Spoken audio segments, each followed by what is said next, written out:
반갑습니다. 여러분의 건강한 노후를 위해 매일 진료실에서 고민하고 연구하는 신경과 전문의 김민지입니다. 어느덧 의사 가운을 입고 환자분들을 만난 지가 20년이 훌쩍 넘었습니다. 50이라는 나이가 넘어가니 저 또한 여러분이 겪으시는 몸의 변화와 마음의 불안을 누구보다 깊이 공감하게 됩니다. 진료실 문을 열고 들어오시는 환자분들의 표정만 봐도 건강에 대해 얼마나 많은 걱정을 하고 계신지, 또 그만큼 간절한 마음으로 무언가를 챙겨 드시고 싶어 하시는지 느낄 수 있습니다. 오늘 저는 의사로서, 그리고 같은 시대를 살아가는 동반자로서 정말 중요한 이야기를 나누고자 합니다. 우리가 건강해지기 위해 매일 챙겨 먹는 그 한 알의 영양제가 오히려 우리의 몸을 서서히 망가뜨리고 있을지도 모른다는 사실을 생각해 보신 적이 있으신가요? 특히 60대 이후의 신체 환경은 젊은 시절과는 완전히 다릅니다. 이 시기에 무심코 복용한 건강 보조식품들이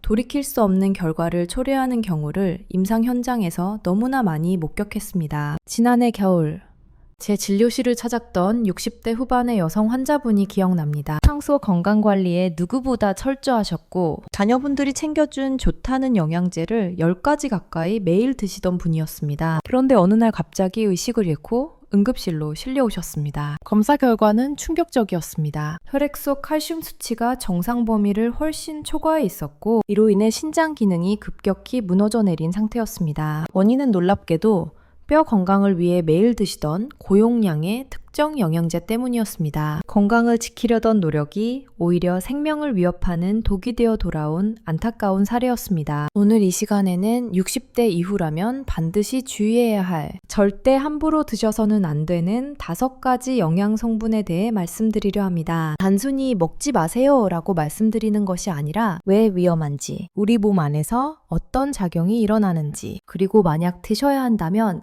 어떻게 드시는 것이 안전한지, 그 원리와 방법을 아주 상세하게 풀어드리겠습니다. 이 내용은 저의 20년 임상 경험과 최신 의학 지식을 바탕으로 정리한 것입니다. 부디 오늘 이야기를 끝까지 경청해 주셔서 여러분과 가족의 소중한 건강을 지키는 지혜를 얻어가시길 간곡히 부탁드립니다. 가장 먼저 우리가 이해해야 할 것은 왜 유독 60대 이후에 영양제 부작용이 빈번하게 발생하는가 하는 점입니다. 많은 분들이 내 친구는 괜찮던데 나는 왜 이럴까? 라고 의아해하십니다. 또는 젊었을 때는 아무리 먹어도 괜찮았는데 왜 지금 문제가 되나? 라고 묻기도 하십니다. 그 해답은 우리 몸의 해독 공장이라고 불리는 간과 신장의 변화에 있습니다. 우리 몸은 외부에서 들어온 모든 물질을 처리하는 정교한 시스템을 갖추고 있습니다. 음식물이든 약이든 영양제든 입을 통해 들어온 모든 것은 소화 과정을 거쳐 간으로 이동합니다. 간은 이 물질들을 우리 몸이 사용할 수 있는 형태로 바꾸거나 반대로 몸에 해로운 독소를 제거하여 배출하기 쉬운 형태로 변환시키는 대사작용을 담당합니다. 젊은 시절의 간은 매우 효율적이고 빠른 처리 속도를 자랑합니다. 어떤 성분이 들어와도 신속하게 분해하고 처리하여 필요한 곳으로 보내고 남은 찌꺼기는 바로바로 내보낼 수 있습니다. 하지만 나이가 들면 우리 몸의 모든 장기가 그러하듯 간 역시 노화 과정을 겪습니다. 의학적으로 보면 간세포의 절대적인 숫자가 감소하고 간으로 들어가는 혈류량 자체가 줄어듭니다. 간이라는 공장의 규모가 축소되고 공장을 돌리는 연료 공급마저 줄어드는 셈입니다. 연구에 따르면 60대가 되면 20대에 비해 간의 대사 능력이 현저하게 떨어지는 것으로 알려져 있습니다. 이것이 무엇을 의미할까요? 같은 양의 영양제를 먹더라도 젊은 사람은 그것을 빨리 분해해서 배출해버릴 수 있지만 중년 이후에 우리 몸에서는 그 성분이 분해되지 못한 채 혈액 속에 오랫동안 머물게 된다는 뜻입니다. 혈액 속에 특정 성분이 오래 남아있다는 것은 곧 그 농도가 높아진다는 것을 의미하고, 이는 예기치 못한 독성 반응으로 이어질 수 있는 위험한 상태가 됨을 시사합니다. 신장, 즉 콩팥의 기능 저하 또한 매우 중요한 변수입니다. 신장은 혈액을 끊임없이 걸러서 노폐물을 소변으로 배출하는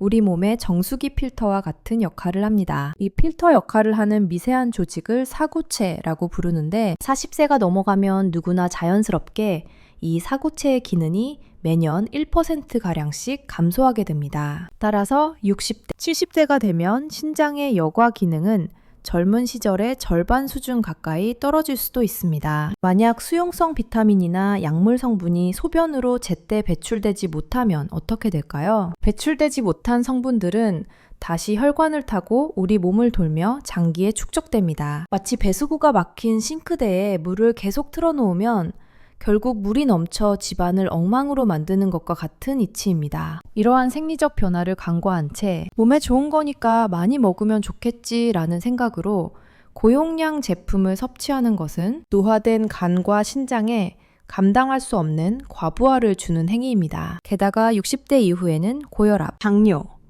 고지혈증 등 한두 가지 이상의 만성 질환을 앓고 계신 분들이 많습니다. 병원에서 처방받은 전문 의약품을 매일 복용하고 계신 경우가 대부분이지요. 문제는 우리가 먹는 영양제 성분이 이 약물들과 만나서 화학 반응을 일으킬 수 있다는 점입니다. 어떤 영양제는 약의 효과를 너무 강하게 만들어서 부작용을 일으키고, 반대로 어떤 영양제는 약의 흡수를 방해해서 치료 효과를 떨어뜨리기도 합니다. 이러한 약물 상호작용은 의사들도 매우 주의 깊게 살피는 부분인데, 많은 환자분들이 영양제는 약이 아닌 식품이라고 생각하셔서 의사에게 알리지 않고 드시는 경우가 태반입니다. 실제로 국내 통계조사를 보면 65세 이상 어르신들 중 70%가량이 3가지 이상의 건강기능식품을 드시고 계십니다. 하지만 본인이 먹는 것이 정확히 어떤 성분인지, 용량이 얼마나 되는지 모르고 드시는 분들이 절반이 넘습니다. 이것은 눈을 가리고 운전대를 잡는 것과 다를 바 없는 매우 위험한 행동입니다. 이제부터 제가 말씀드릴 5가지 주의 성분은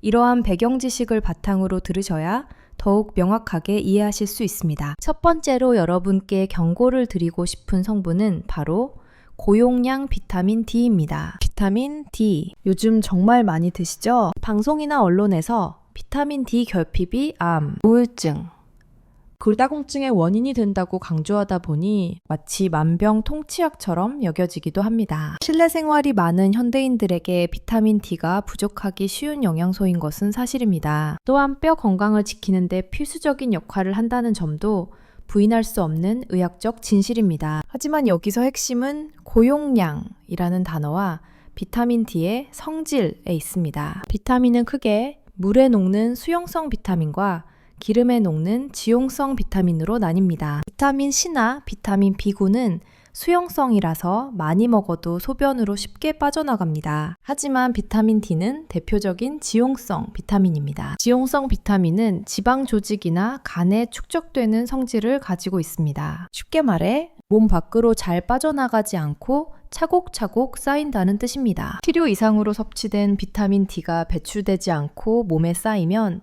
비타민 D 독성이라는 심각한 문제가 발생합니다. 비타민 D 과다 복용이 불러오는 가장 무서운 결과는 바로 고칼슘 혈증입니다. 비타민 D의 주된 역할은 장에서 칼슘이 우리 몸으로 잘 흡수되도록 돕는 문을 열어주는 것입니다. 그런데 비타민 D가 너무 많으면 이 문이 너무 활짝 그리고 너무 오랫동안 열려있게 됩니다. 그러면 필요 이상의 칼슘이 혈액 속으로 쏟아져 들어오게 됩니다. 혈액 속에 칼슘이 너무 많아지면 우리 몸은 비명을 지르기 시작합니다. 초기에는 이유 없이 속이 메스껍고 구토가 나오거나 심한 변비가 생기는 소화기 증상으로 나타납니다. 많은 분들이 이를 단순한 위장장애로 오해하고 소화제만 드시다가 병을 키우십니다. 증상이 더 진행되면 극심한 갈증을 느끼게 되고 소변량이 비정상적으로 늘어나며 머리가 멍해지거나 우울감을 느끼는 등 신경계 증상까지 동반하게 됩니다. 하지만 진짜 무서운 일은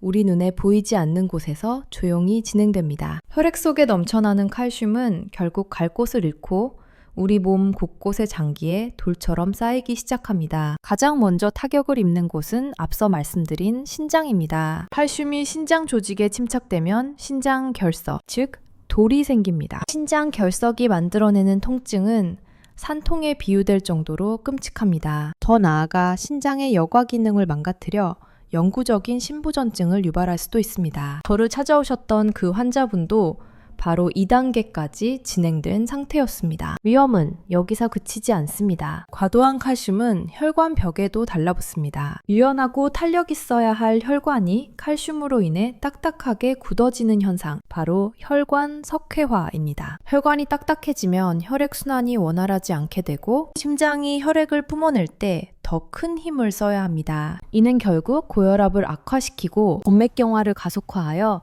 심근경색이나 뇌졸중 같은 치명적인 심뇌혈관 질환의 시한폭탄이 됩니다. 심장 박동에도 영향을 미쳐 맥박이 불규칙하게 뛰는 부정맥을 유발하기도 하는데 심한 경우 심장이 갑자기 멈추는 심정지로 이어질 수도 있습니다. 특히 평소에 심장 질환이 있으시거나 고혈압 약 중에서 이뇨제를 복용하고 계신 분들이라면 위험성은 배가 됩니다. 그렇다면 도대체 얼마나 먹어야 안전한 걸까요? 시중에는 5,000 IU, 심지어는 10,000 IU가 넘는 초고함량 제품들이 버젓이 판매되고 있습니다. 그리고 일부 광고에서는 고함량을 먹어야 효과가 빠르다고 선전합니다. 하지만 일반적인 성인의 경우 하루 800에서 1000 IU 정도면 충분합니다. 혈액 검사를 통해 비타민 D 수치가 극도로 낮다는 진단을 받은 특수한 경우가 아니라면 굳이 수천 단위의 고용량을 매일 드실 이유는 전혀 없습니다. 오히려 그것은 건강을 위한 투자가 아니라 내 몸에 독을 쌓는 행위가 될 수 있음을 명심하셔야 합니다. 또한 많은 분들이 종합 비타민도 드시고 뼈에 좋다는 칼슘제도 드시고 거기에 비타민 D 단일 제제까지 추가로 드십니다. 이렇게 되면 비타민 D와 칼슘을 중복으로 과다 섭취하게 되어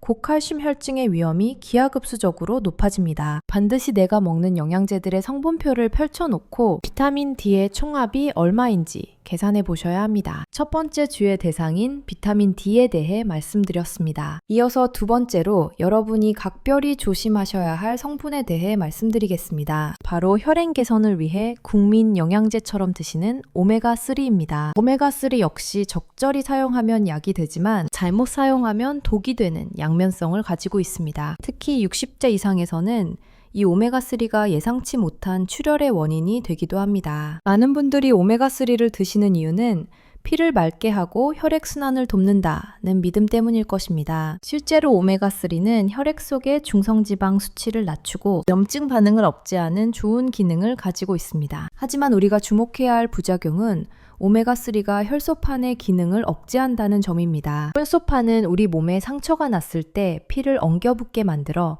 지혈을 하는 소중한 성분입니다. 오메가3는 이 혈소판들이 서로 뭉치는 것을 방해하여 혈액이 굳지 않도록 만듭니다. 이것이 적당할 때는 혈전, 즉 피떡을 예방하는 효과가 되지만 도가 지나치면 피가 멈추지 않는 위험한 상황을 만들게 되는 것입니다. 특히 고혈압이나 심장질환 혹은 뇌졸중 병력이 있으셔서 병원에서 약을 처방받아 드시는 분들은 지금부터 제가 드리는 말씀을 정말 귀담아 들으셔야 합니다. 병원에서는 혈전이 생기는 것을 막기 위해 아스피린이나 클로피도그렐 같은 항혈소판제 혹은 와파린 같은 항응고제를 처방하는 경우가 많습니다. 이런 약물들은 이미 혈액을 묽게 만들고 피가 잘 굳지 않게 하는 강력한 작용을 하고 있습니다. 그런데 여기에 고용량의 오메가3를 추가로 복용하신다면 어떤 일이 벌어질까요? 이는 마치 불이 난 곳에 기름을 붓는 것과 같습니다. 혈액 응고 기능이 2중, 3중으로 억제되면서 우리 몸은 작은 충격에도 출혈을 통제할 수 없는 무방비 상태가 되어버립니다. 일상생활에서 겪을 수 있는 가벼운 증상으로는 양치질을 할 때마다 잇몸에서 피가 나거나 이유 없이 코피가 자주 터지는 현상이 나타날 수 있습니다. 또는 어딘가에 살짝만 부딪혀도 시퍼런 멍이 들고 한 번 생긴 멍이 몇 주가 지나도 사라지지 않는 것을 발견하게 됩니다. 면도하다가 베인 작은 상처에서 피가 멈추지 않아 당황하게 되는 경우도 흔히 발생합니다. 하지만 정말로 무서운 것은 우리 눈에 보이지 않는 몸속 깊은 곳에서의 출혈, 즉 뇌출혈입니다. 위장관 내벽이 약해져 있는 상태에서 출혈이 발생하면 위장관 출혈로 이어질 수 있습니다. 이때는 변의 색깔을 잘 살피셔야 하는데 만약 짜장면 소스처럼 검고 끈적거리는 흑색 변을 보신다면 이는 위나 장에서 상당한 양의 출혈이 있다는 긴급 신호이므로 즉시 응급실로 가셔야 합니다. 더욱 치명적인 것은 뇌출혈의 위험성입니다. 혈관 건강을 지키겠다고 먹은 영양제가 오히려 뇌혈관이 터졌을 때 지혈을 막아 돌이킬 수 없는 뇌 손상이나 사망을 초래할 수 있다는 사실은 실로 아이러니하고도 무서운 일입니다. 실제로 뇌출혈로 응급수술을 받아야 하는데 환자가 복용 중인 오메가3 때문에 지혈이 되지 않아 수술이 지연되거나 어려움을 겪는 경우가 의료 현장에서는 종종 발생합니다. 갑자기 망치로 머리를 맞은 듯한 극심한 두통이 느껴지거나 한쪽 팔다리에 힘이 빠지고 말이 어눌해지는 증상이 나타난다면 1분 1초가 급한 상황임을 인지하셔야 합니다. 그렇다면 오메가3는 무조건 피해야 할까요? 그렇지는 않습니다. 안전하게 섭취하기 위한 기준선을 지키는 것이 중요합니다. 일반적인 건강 유지 목적이라면 하루 섭취량을 1000mg 이하로 제한하는 것이 바람직합니다. 시중에는 3000mg, 4000mg에 달하는 고용량 제품들이 프리미엄이라는 이름을 달고 판매되고 있지만 의학적인 소견으로 볼 때 특별한 치료 목적이 아닌 이상 60대 이후의 분들이 임의로 드시기에는 위험 부담이 너무 큽니다. 또한 내시경 검사나 발치 혹은 크고 작은 수술을 앞두고 계신다면 반드시 의사와 상의하여 최소 일주일 전에는 오메가3 복용을 중단하셔야 합니다. 수술 중 발생하는 출혈이 멈추지 않아 수술 시간이 길어지고 수술 후 회복 과정에서도 출혈 합병증이 발생할 확률이 매우 높아지기 때문입니다. 세 번째로 경고드릴 건강보조식품은 붉은 쌀, 즉 홍국입니다. 최근 콜레스테롤 수치가 걱정되시는 분들 사이에서 홍국이 천연 스타틴이라 불리며 큰 인기를 끌고 있습니다. 홍국은 쌀을 누룩곰팡이로 발효시켜 만든 붉은색 쌀인데 발효 과정에서 모나콜린 K라는 성분이 생성됩니다. 이 모나콜린 K는 병원에서 처방하는 고지혈증 치료제인 로바스타틴과 화학 구조가 놀랍게도 완전히 똑같습니다. 즉, 홍국을 드신다는 것은 사실상 고지혈증 치료제라는 전문 의약품을 드시는 것과 동일한 효과를 냅니다. 많은 분들이 천연이니까 병원 약보다 안전하겠지라고 생각하시지만 바로 이 지점에 함정이 숨어 있습니다. 홍국은 약이 아니라 건강기능식품으로 분류되어 관리됩니다. 의약품은 제조 과정에서 성분의 함량이 아주 엄격하게 관리되어 한 알 한 알마다 정확히 똑같은 양의 약효 성분이 들어있습니다. 하지만 건강기능식품은 그 기준이 상대적으로 느슨합니다. 어떤 제품에는 모나콜린 K가 거의 들어있지 않아 효과가 없고 어떤 제품에는 약물 수준 혹은 그 이상으로 과도하게 들어있을 수 있습니다. 심지어 같은 회사에서 만든 제품이라도 생산된 시기나 원료의 상태에 따라 함량이 들쑥날쑥할 수 있다는 것이 가장 큰 문제입니다. 내가 오늘 먹은 알약에 들어있는 성분의 양을 정확히 알 수 없다는 불확실성. 이것이 홍국의 가장 큰 위험 요소입니다. 이러한 불확실성이 초래하는 가장 심각한 부작용은 근육 손상입니다. 의학 용어로는 횡문 근육해증이라고 부르는데 이름만 들어도 무시무시하지 않으신가요? 이는 말 그대로 근육이 녹아내리는 병입니다. 근육세포가 파괴되면서 근육 속에 있던 미오글로빈이라는 단백질이 혈액 속으로 쏟아져 나옵니다. 이 단백질은 신장의 미세한 필터를 통과하기에는 너무 커서 신장 필터를 꽉 막아버립니다. 결국 급성 신부전이 발생하여 신장이 완전히 망가질 수 있는 치명적인 질환입니다. 초기에는 마치 심한 몸살 감기에 걸린 것처럼 온몸의 근육이 쑤시고 아픈 증상으로 시작됩니다. 운동을 하지 않았는데도 허벅지나 어깨 등 근육에 통증이 느껴지고 힘이 빠진다면 의심해 보셔야 합니다. 특히 이미 병원에서 고지혈증 약인 스타틴 계열의 약물을 처방받아 드리고 계신 분이 콜레스테롤을 더 빨리 낮추고 싶은 욕심에 홍국까지 챙겨 드시는 경우가 있습니다. 이것은 약물 과다 복용 중에서도 가장 위험한 조합 중 하나입니다. 같은 작용을 하는 성분이 체내에 과도하게 축적되어 근육 파괴와 간 손상 위험을 수십 배 이상 높이기 때문입니다. 간 독성 또한 간과할 수 없는 문제입니다. 홍국 제품 중 일부에서는 발효 과정 관리 미흡으로 시트리닌이라는 곰팡이 독소가 검출되기도 합니다. 이 독소는 신장과 간에 직접적인 손상을 줄 수 있습니다. 이유 없이 피로감이 극심해지고 식욕이 떨어지며 소변색이 콜라색처럼 진해지거나 눈의 흰자위나 피부가 노랗게 변하는 황갈 증상이 나타난다면 이는 간이 비명을 지르고 있다는 신호이므로 즉시 복용을 멈추고 병원을 찾으셔야 합니다. 콜레스테롤 관리는 매우 중요하지만 불확실한 함량의 건강기능식품에 의존하기보다는 전문의와 상담하여 검증되고 용량이 조절된 정식 의약품으로 관리하시는 것이 100번, 1000번 안전합니다. 네 번째로 주의하셔야 할 성분은 고용량 비타민 E입니다. 비타민 E는 오랫동안 회춘의 비타민으로 불리며 사랑받아 왔습니다. 강력한 항산화 작용을 통해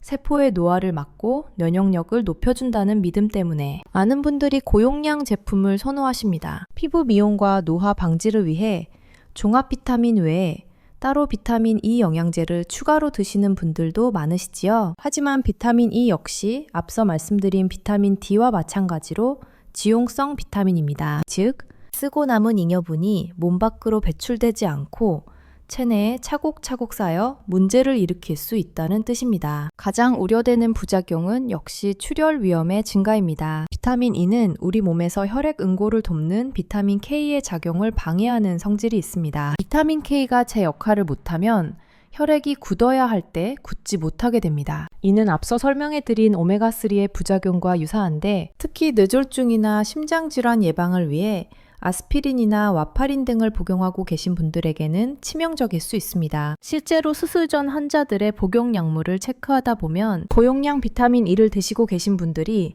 수술 중 출혈량이 예상보다 많아 곤란을 겪는 경우가 있습니다. 더욱 충격적인 사실은 건강을 위해 먹는 고용량 비타민 E가 오히려 수명을 단축시킬 수 있다는 연구 결과들입니다. 전 세계적으로 수행된 여러 대규모 임상 연구를 분석한 결과 하루 400IU 이상의 고용량 비타민 E를 장기간 복용한 그룹이 그렇지 않은 그룹보다 전체 사망률이 오히려 높게 나타났습니다. 정확한 기전은 아직 완전히 밝혀지지 않았지만 전문가들은 과도한 항산화 작용이 오히려 우리 몸의 자연스러운 방어 시스템을 교란시킬 수 있다고 추정합니다. 우리 몸은 적당한 산화 스트레스가 있어야 스스로를 방어하고 조절하는 능력을 키우는데 외부에서 들어온 강력한 항산화제가 이 기회를 차단해버린다는 가설입니다. 또한 남성분들의 경우 전립선암과의 연관성에도 주의를 기울이셔야 합니다. 일부 대규모 연구에서 고용량 비타민 E 복용이 전립선암 발생 위험을 유의미하게 증가시킨다는 결과가 발표되기도 했습니다. 건강해지려고 먹은 영양제가 오히려 암 발생 위험을 높이고 사망률을 높인다는 것은 정말 받아들이기 힘든 역설입니다. 따라서 비타민 E는 특별한 결핍증이 진단된 경우가 아니라면 별도의 고용량 단일 제제로 복용하시는 것을 권장하지 않습니다. 대부분의 경우 균형 잡힌 식단과 일반적인 종합 비타민에 들어있는 양만으로도 하루 필요량을 충분히 채울 수 있습니다. 굳이 수치를 정하자면 하루 400IU를 넘지 않도록 각별히 주의하셔야 하며 만약 혈액 관련 약물을 복용 중이시라면 반드시 주치의와 상의하셔야 합니다. 이제 마지막 5번째, 어쩌면 여러분이 가장 의외라고 생각하실 수도 있는 성분에 대해 말씀드리려 합니다. 바로 탈모와 손톱 건강을 위해 많이 찾으시는 고농도 비오틴입니다. 최근 중장년층뿐만 아니라 젊은 층에서도 탈모에 대한 고민이 깊어지면서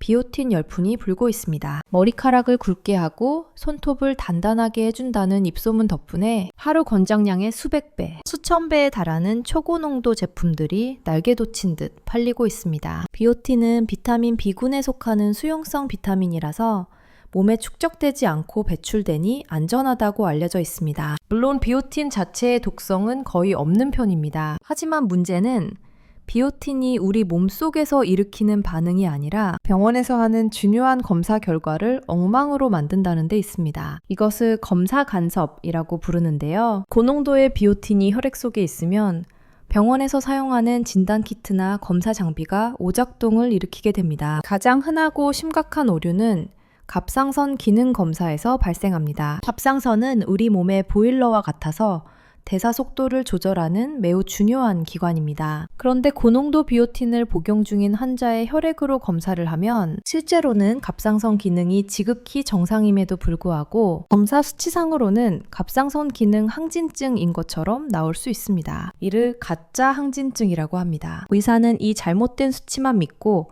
멀쩡한 갑상선 기능을 억제하는 약물을 처방할 수도 있습니다. 반대로 실제로 갑상선 기능 저하증이 있어서 치료가 필요한 환자인데도 검사 결과는 정상으로 나와서 치료 시기를 놓치게 만들 수도 있습니다. 호르몬 치료는 아주 미세한 용량 조절이 생명인데 비오틴 때문에 이 기준점이 흔들리게 되는 것입니다. 더욱 위험천만한 상황은 심장 질환 진단에서 벌어질 수 있습니다. 응급실에 가슴 통증을 호소하는 환자가 왔을 때 의사들이 가장 먼저 확인하는 것 중 하나가 트로포닌이라는 심장 표지자 수치입니다. 이 수치가 높으면 심근경색으로 진단하고 즉시 시술이나 수술 준비에 들어갑니다. 이것은 생사가 오가는 분초를 다투는 상황입니다. 그런데 고농도 비오틴은 이 트로포닌 수치를 실제보다 낮게 나오게 만드는 간섭 현상을 일으킵니다. 즉, 환자는 지금 심근경색이 진행되어 심장 근육이 괴사하고 있는데 검사 결과 수치는 정상이나 낮은 것으로 나와서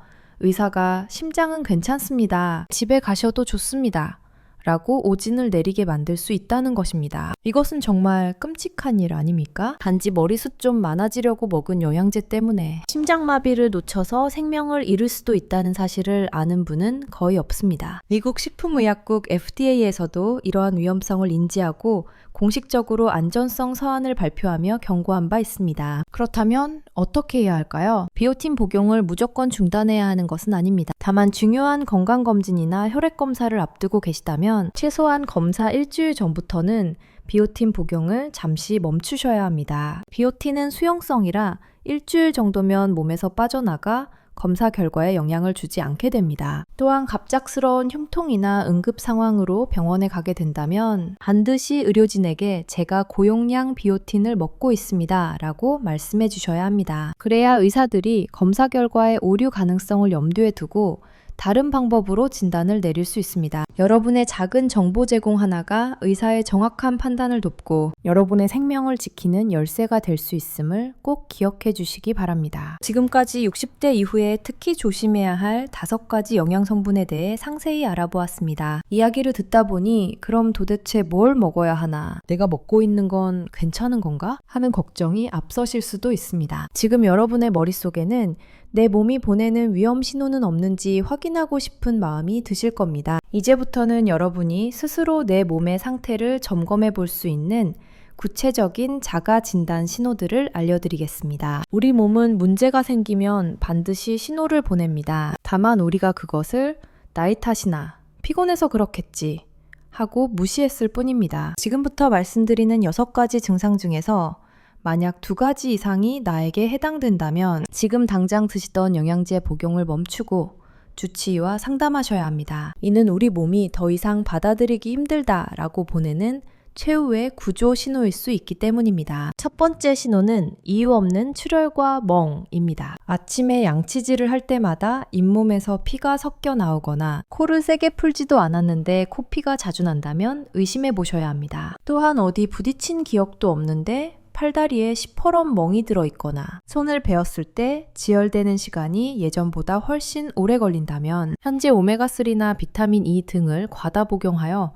혈액 응고 기능에 문제가 생겼을 가능성이 매우 높습니다. 2번째 신호는 소변의 변화입니다. 소변을 보신 후 변기를 확인했을 때 거품이 유난히 많이 생겨서 물을 내려도 잘 없어지지 않는다면 주의하셔야 합니다. 이는 신장의 필터가 손상되어 단백질이 소변으로 빠져나오는 단백뇨 증상일 수 있습니다. 또한 소변색이 평소보다 짙은 갈색이나 붉은색을 띈다면 신장이나 간 기능에 심각한 적신호가 켜진 것입니다. 3번째 신호는 지속적인 소화불량과 메스꺼움입니다. 식사를 잘못한 것도 아닌데 늘 속이 더부룩하고 구역질이 나거나 심한 변비가 계속된다면 이는 단순한 위장병이 아니라 고용량 비타민 D 복용으로 인한 고칼슘 혈증의 초기 증상일 수 있습니다. 많은 분들이 이를 노화로 인한 소화기능 저하로 착각하여 소화제만 드시는데 원인은 엉뚱한 곳에 있을 수 있습니다. 4번째 신호는 설명할 수 없는 근육통입니다. 격한 운동이나 노동을 하지 않았음에도 불구하고 온몸의 근육이 두들겨 맞은 듯이 아프고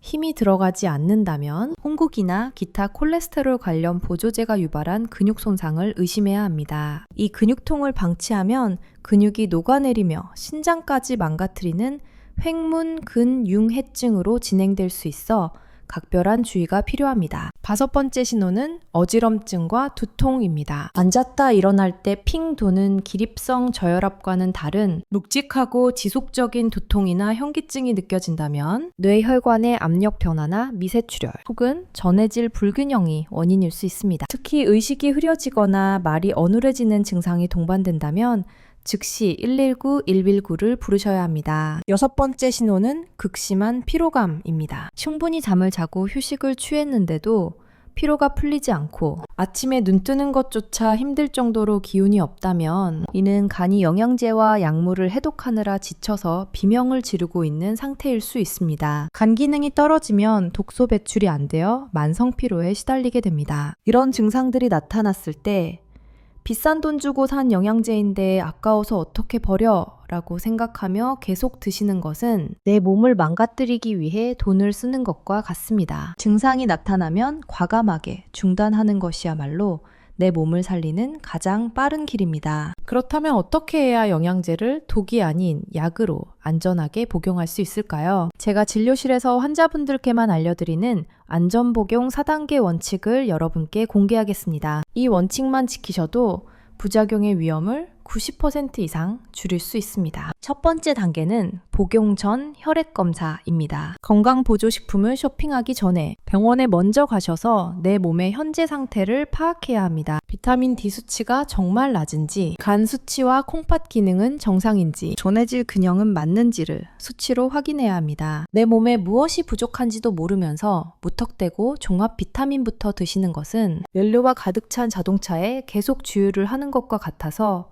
오히려 엔진을 망가뜨릴 뿐입니다. 검사 결과를 바탕으로 의사와 상담하여 나에게 정말 부족한 영양소만 골라서 채워주는 것이 현명한 첫걸음입니다. 두 번째 단계는 한 번에 하나씩 시작하기입니다. 욕심이 앞서서 여러 가지 영양제를 한꺼번에 시작하는 것은 절대 금물입니다. 만약 서너 가지를 동시에 먹기 시작했는데 몸에 이상 반응이 나타난다면 도대체 무엇 때문인지 범인을 찾아낼 수가 없습니다. 새로운 영양제를 추가하실 때는 최소한 2주의 간격을 두시기 바랍니다. 하나를 먼저 먹어보고 2주 동안 몸의 변화를 살핀 뒤 별다른 문제가 없다면 그 다음 영양제를 추가하는 식입니다. 이렇게 해야 부작용이 생겼을 때 원인을 바로 파악하고 즉각 대처할 수 있습니다. 세 번째 단계는 최소 용량으로 시작하기입니다. 처음부터 고함량 제품을 드시지 마세요. 특히 60대 이후라면 제품에 표기된 권장 섭취량의 절반 정도 용량으로 시작하시는 것이 훨씬 안전합니다. 우리 몸이 그 성분에 적응할 시간을 주어야 합니다. 낮은 용량으로 시작해서 몸에 무리가 없다는 것이 확인되면 그때 서서히 용량을 늘려가도 늦지 않습니다. 많이 먹으면 더 좋겠지 라는 생각은 버리시고 조금 부족한 듯 먹는 것이 안전하다라는 마음가짐을 가지셔야 합니다. 네 번째 단계는 정기적인 모니터링입니다. 영양제를 먹기 시작했다면 그것으로 끝이 아닙니다. 최소한 3개월에서 6개월에 한 번씩은 병원을 방문하여 혈액검사를 받아보셔야 합니다. 내가 먹고 있는 영양제로 인해 간 수치가 오르지는 않았는지, 신장 기능은 잘 유지되고 있는지, 그리고 비타민 수치가 너무 과하게 올라가지는 않았는지를 체크해야 합니다. 검사 결과 수치가 정상 범위를 넘어섰다면